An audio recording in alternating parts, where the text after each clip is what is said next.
Okay, so hey guys, and welcome to part 43 of the F1 Manager Minardi Manager Career Mode. And this episode we're going to have my home race, the British Grand Prix. And apparently there's a test day at Britain just before the British Grand Prix, but as always we're not going to go to that test day. So we've got the British Grand Prix coming up in 2 weeks' time. Yes, 2 weeks' time. So as usual we got to find out what wonderful news there will be between now and then.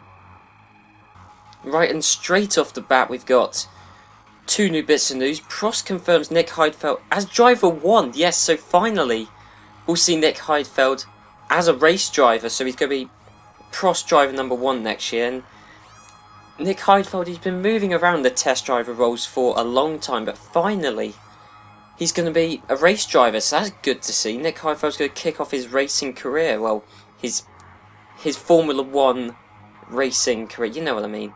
So that's good. And new components still for Williams, Magneti, Marelli electronics. So Williams are going to have the best electronics next year. So actually two very good announcements there. Right, so we got some sponsor news here, but the second bit of news isn't sponsor news. It's BAR confirms Jim Wright as their commercial manager. So there you go. That's so we know where Jim Wright's going to be going, but as usual in this game, commercial managers don't have that big of an impact on the team, really. So, commercial managers really isn't...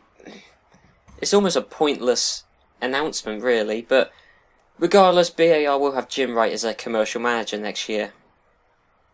Oh, wow. Now, these are some juicy confirmations here. Ferrari confirms Andrew Tilley as their chief designer. So, Ferrari next year are going to have not a good chief designer, very bad chief designer. I believe, going off the top of my head, wasn't Andrew Tilley at Arrows in '99? I believe he was. He definitely wasn't at one of the top teams anyway, so for Ferrari to sign him, very bad signing there, and Ferrari are just going downhill. But, Ralf Schumacher, so that means, with Ralf Schumacher being Ferrari's number 2 driver, it means for the first time Ralf Schumacher's driving role has changed. I think he's one of the few drivers whose role hasn't changed this entire series.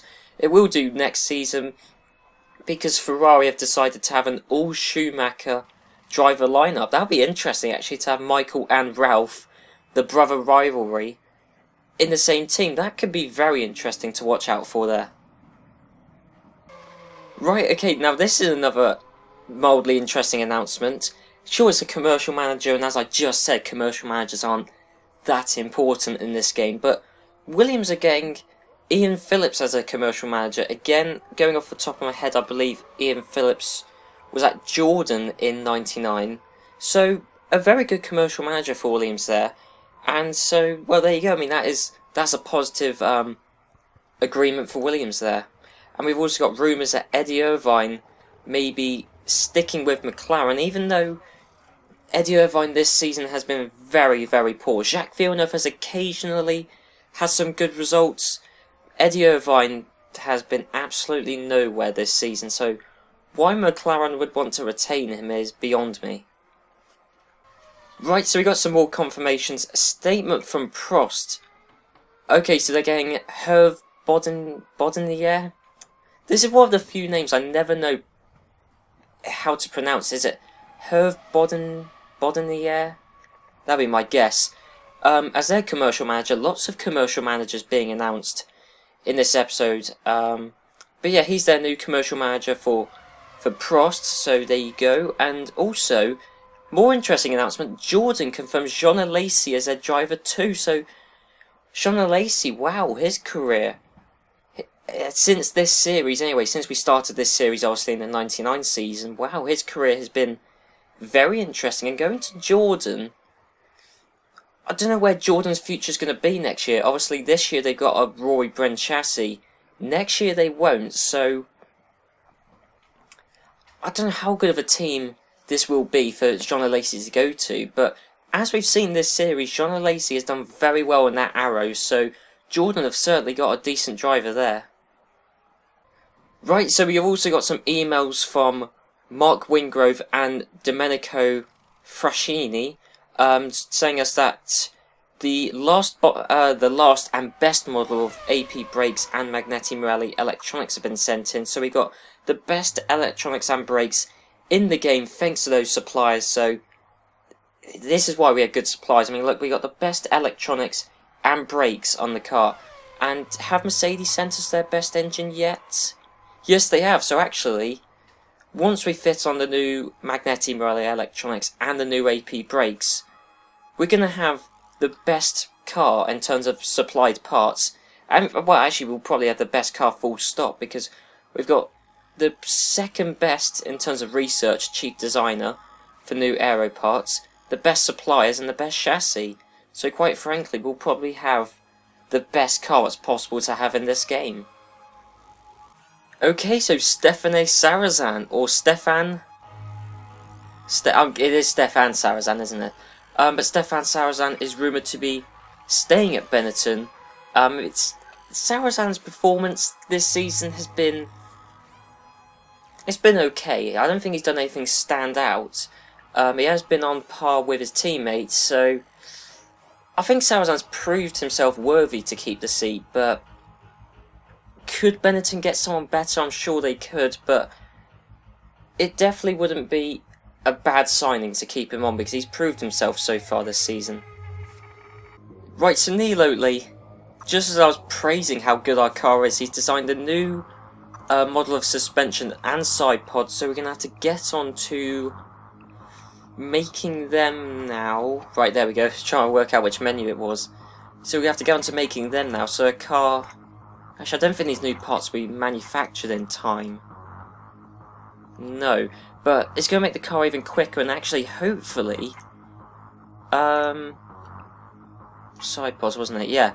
And hopefully, it's gonna fix some of the reliability issues we've had with the car. I think we might actually have had a suspension failure, but you know, the side pods are quite a key component on the car, and hopefully these changes can just improve car reliability, because it's been shocking so far this season, especially for Coulthard. So hopefully Neil Oatley has got that in mind when he's made these new parts. Well, we'll find out very soon, I'm sure.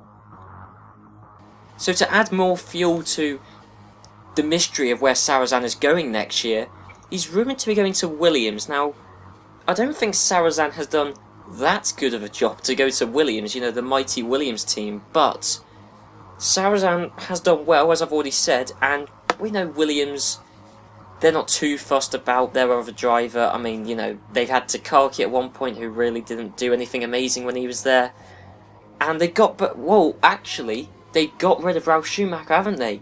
Williams have got a gap to fill, because they've had Ralf Schumacher ever since the start of the series. Ralf Schumacher's gone. They need a replacement. I don't think Sarrazin is as good of a... Oh, I say I don't think. Obviously, Sarrazin's not as quick as Ralf Schumacher, but Sarrazin might be a good future replacement. We'll have to see.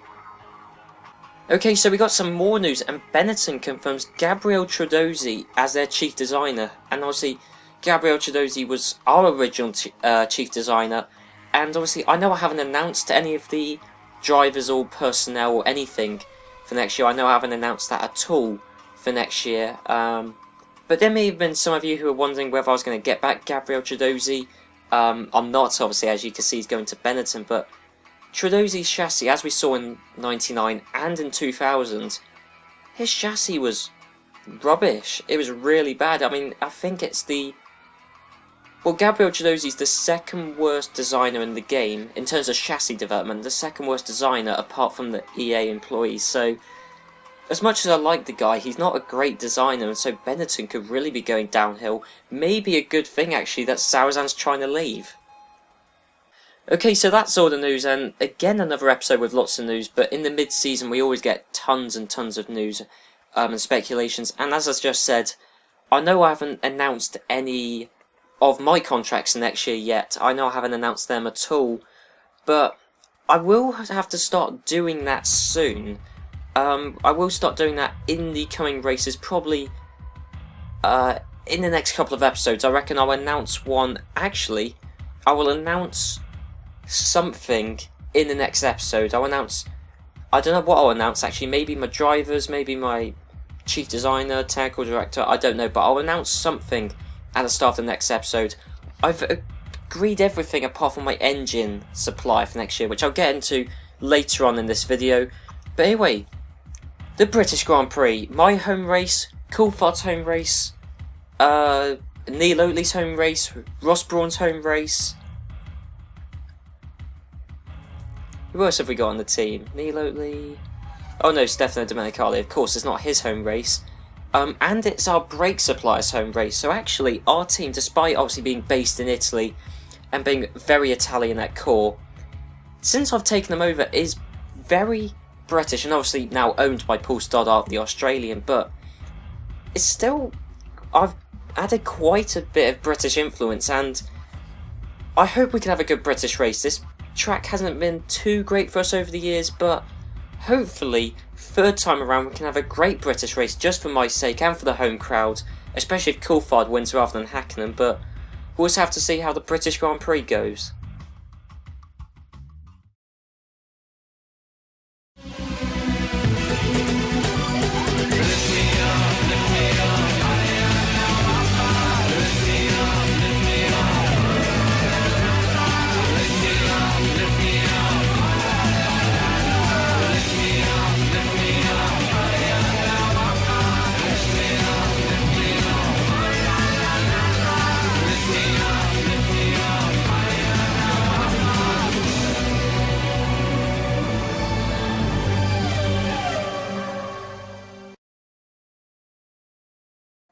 Right now, these are some practice results. I mean, geez, we're doing what Renault F1 did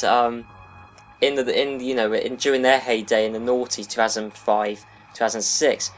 We're being really quick initially, and then we're just dropping off the pace. I mean, I know we were so dominant in France, but initial signs aren't good. Obviously, again, there is more pace to get from our car, that's undoubted, but Patrick Lamarie, the rookie, topping the session.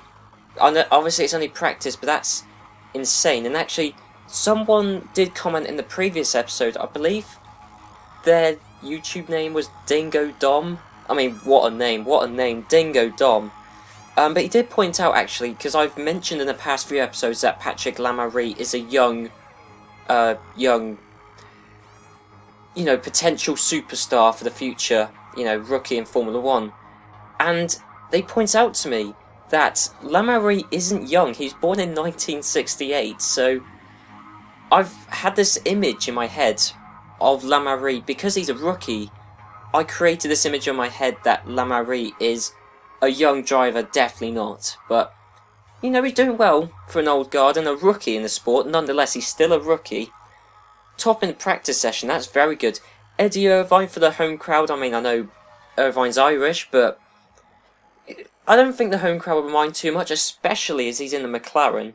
Eddie Irvine to get second, and just after I said Irvine's done rubbish so far this season. Just to say that, he's in second. Where's Villeneuve? In 12th. Wow. Michael Schumacher third, Stephen Watson in fourth. Very good result for him there. Hakkinen 5th, Coulthard 7th. I think the most interesting result, Jean Alesi in the Arrows in 6th. Now I think what this is Irvine and Jean Alesi, both, as we saw earlier on this episode, have been linked and rumoured. Well, Jean Alesi's been confirmed at Jordan, and Irvine's been rumoured to be going to other teams. Oh no, Irvine's been rumoured to stay at McLaren, hasn't he? And seemingly in this game, if you're linked to going to another team, or if you do go to another team, your morale goes really high up, and then you have like a temporary boost in the race in terms of speed, for the subsequent race. And I think that's helped out Irvine here, plus the fact it's his home race. Jean Alesi going to Jordan, I think that morale boost has done him wonders, because Jean Alesi in the Arrows has split the Minardis. That's insane, and in fact if Jean Alesi can qualify in the top 6 in the Arrows at a track that isn't Monaco, what scenes we'll have here. So let's find out if Alesi and Irvine and Lamarie's pace can keep up for qualifying.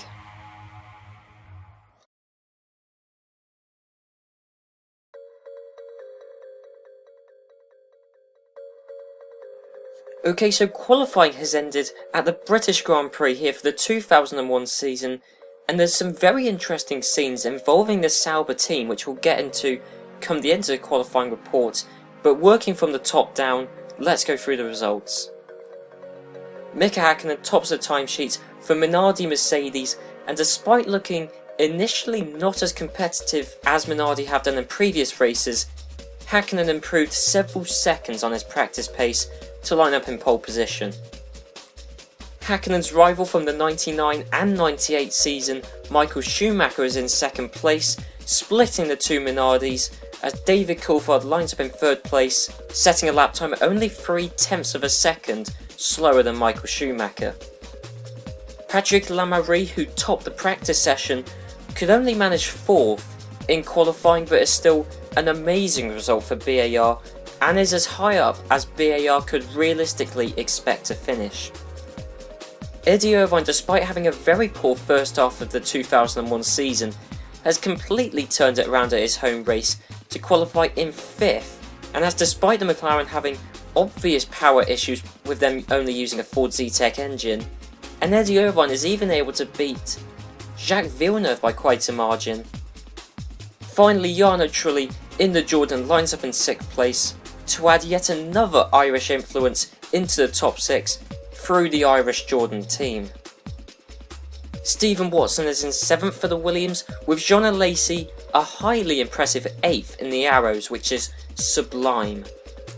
Damon Hill at his home race will line up in 9th, the lowest of the 3 British F1 drivers currently racing, with Della Rosa and the other Jordan lining up just behind in 10th.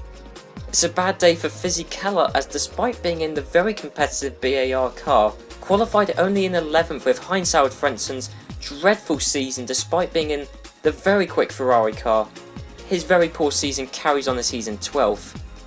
Rubens Barrichello's in 13th, with Villeneuve away off his teammate down in 14th. Sarazan's in 15th, and Mika Salo again away off the pace of his British teammate down in 16th. The future Ferrari driver Ralf Schumacher's in 17th, with Olivier Panis and Zanardi 18th and 19th for the Prost team, with Marc Genet lining up in his usual spot of last place for the British Grand Prix. Although it would be last, apart from the fact that both Saubers mysteriously didn't qualify today. This comes at quite a shock, considering both Saubers were able to compete in practice perfectly fine, and why both Sauber drivers of Pedro Diniz and Alexander Wurz haven't been able to take part in qualifying is a great mystery to everyone, and it's still unknown yet whether Sauber will take part in the race or not.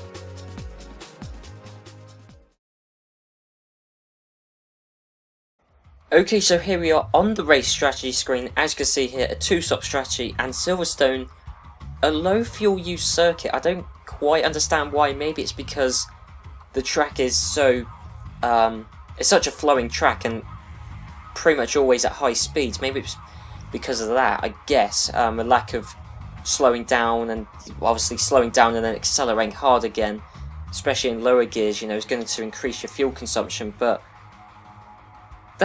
that's a really low fuel consumption. I've always wondered why Silverstone has such a low fuel consumption in this game. But anyway, mildly worried about Michael Schumacher's pace. I mean, Coulthard was close on pace. Close. So, I mean, we've got to watch out for that. Schumacher could always retire, and we'll just have to see, to be honest. Everyone else is kind of nowhere near us. As we know, Frenzen's never been close to us, really, ever since he's moved to Ferrari. And the thing I find interesting is Eddie Irvine and Damon Hill, both British, well, English and Irish, at their home race are much quicker than their Finnish stroke Canadian teammates. I don't know whether there actually is, whether drivers actually perform better at their home race in this game, but Irvine's much quicker than Villeneuve, and normally it's been the other way round, and Damon Hill's much quicker than Mika Salo, which they're pretty evenly matched as we've seen previously. So I don't know, maybe it is just because it's their home race they're performing well. I mean, I honestly don't know. That's the only logic I can apply to it. But I'm still interested in what's happened to Sauber. they wouldn't have run out of engines. It's way too early for that. And say they're using, I think they're using Petronas engines. And look, there's other Petronas runners still there. I mean, even if they're using Peugeot engines, look, Stewart is still there. So I don't know. It's probably just a blip. We've seen it a couple of times previously this series, so I'm sure we'll see him fine in the race. And well, let's just head on to the race now. So we'll tell David Coulthard to push, actually, see if he can get past Michael Schumacher at the start. And we'll have to see if both Saubers actually complete the first lap. We'll have to see how that goes. I'm looking out for the Saubers. And Michael Schumacher actually was looking like he might well jump Hakkinen. He didn't quite, but Schumacher, it looks like in the second phase of the start, was right alongside Hakkinen, and actually, I think he was definitely challenging for the win. I think for the lead. I think Hakkinen's still leading though. Stephen Watson's got off to a good start. Well, in 6th place. I don't really know why they had to show us a replay of that. Eddie Irvine. What? So is Eddie Irvine in 6th, or Stephen Watson in 6th? Irvine must be in 6th. Yeah, Irvine's in 6th. Stephen Watson's in 7th. Hang on, Schumacher's ahead of... Whoa, I just saw from the distance, Schumacher has got past Mick Hakkinen. I saw he was challenging, but wow. Where have Michael Schumacher and Ferrari found this pace? We'll tell our guys to go on push for now. But wow, I mean, where has this pace of Michael Schumacher come from? I compared the Minardi team to Renault from 2005 and 2006, where they just, mid-season development isn't as quick, and then we just, Renault fell behind rival teams during those 2 seasons. But it's happening to us. We've got Renault syndrome. Oh God, I'm never going to say that again. But we're doing a similar thing.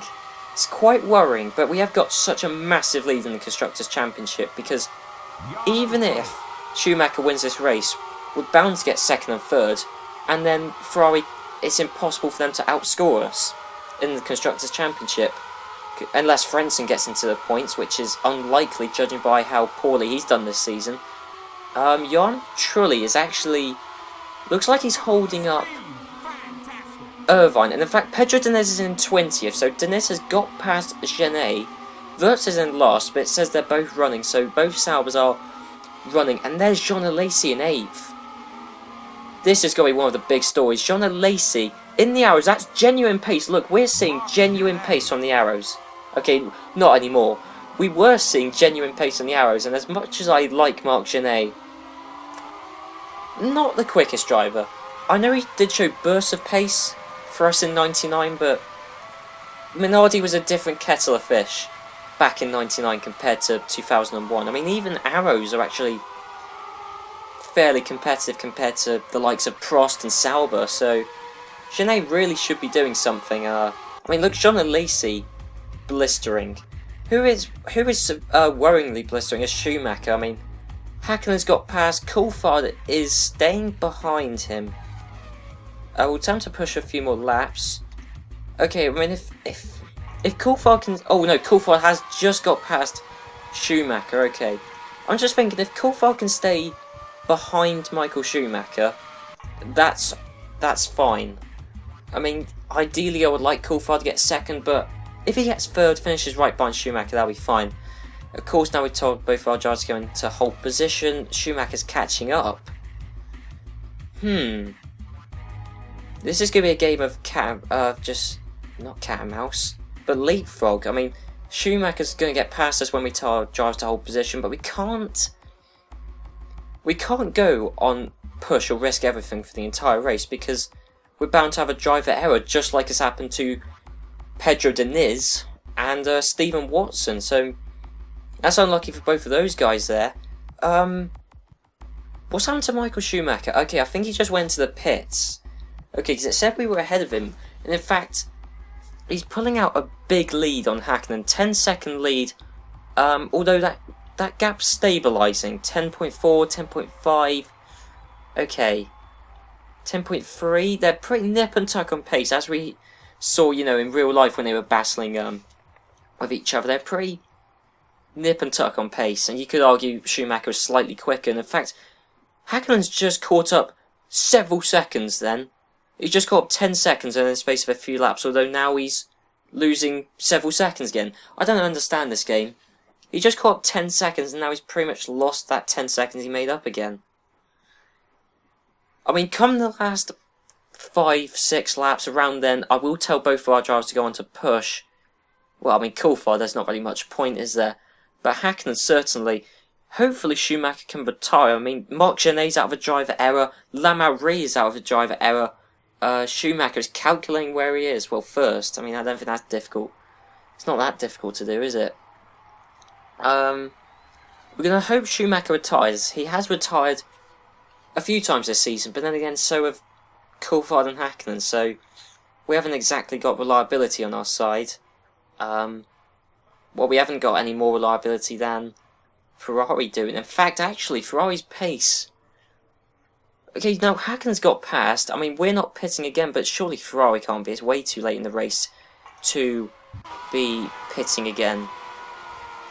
Right, we'll tell Hakkinen to push. It says he's within 1 second of Michael Schumacher. This is an epic battle. For the first time this season, we've actually got a serious threat from Ferrari. I'm loving it. The Minardi-Ferrari battle. Whoever thought Ferrari and Minardi would be battling with each other? I mean, they're both Italian teams. Surely, as an Italian team, you know, Minardi, you wouldn't dare try and challenge Ferrari. Surely you wouldn't. No. And no Italian team would. You wouldn't dare touch Ferrari. Accelerate time. Yes, okay, Hakkinen's got past. Pulling out a lead. He is on risk everything, but we need to pull out a gap. Yeah, he's pulling out a big gap. Okay, Coulthard is just doing well in third place. Coulthard's a minute behind Michael Schumacher. Well, Hakkinen's won the race. Oh, we didn't see Hakkinen cross the line. Damn it. I forgot to do... I'm actually gutted now. I like seeing that end of race thing. Well, I mean, regardless, you still saw the graphic, the little Mick Hakkinen won graphic. That's still going to come up anyway, but... Well, that's the first time this season that we've had a challenge from Ferrari, and only the second time this season we've actually had a serious challenge from any team. The only other time we had was Jarno Trulli at Monaco, and that was exceptional circumstances, that was. But Hakkinen's won the British Grand Prix, so finally I've got a winner at my home race. That's fantastic. Mick Hakkinen winning at Britain. That's good. It's good to do me. It's done me proud. It's done Neil Oatley obviously designing the fantastic chassis.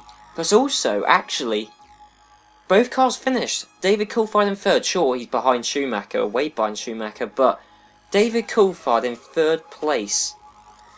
He's finished the race. Thank God for that, which means we've massively outscored Ferrari in the constructors. They've only got 6. We've got 6 points. We've got 14.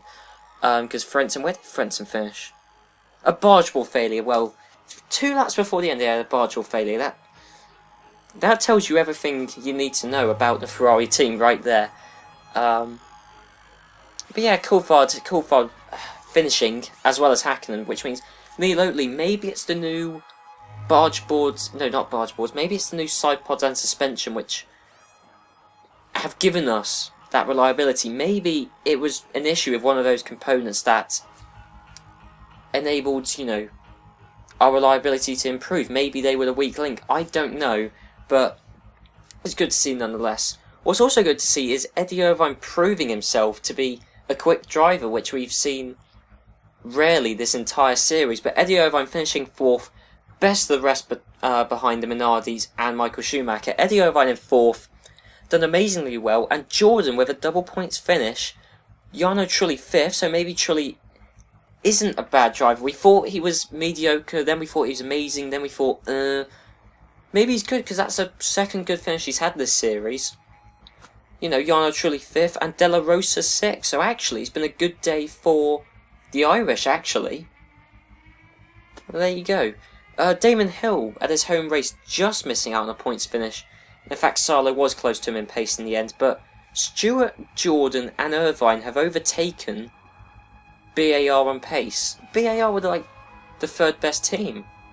what's happened to them? Fisichella's in 9th, Magneti didn't even finish. Well, sure, it was with a driver error, but there you go, very interesting. What about fastest laps?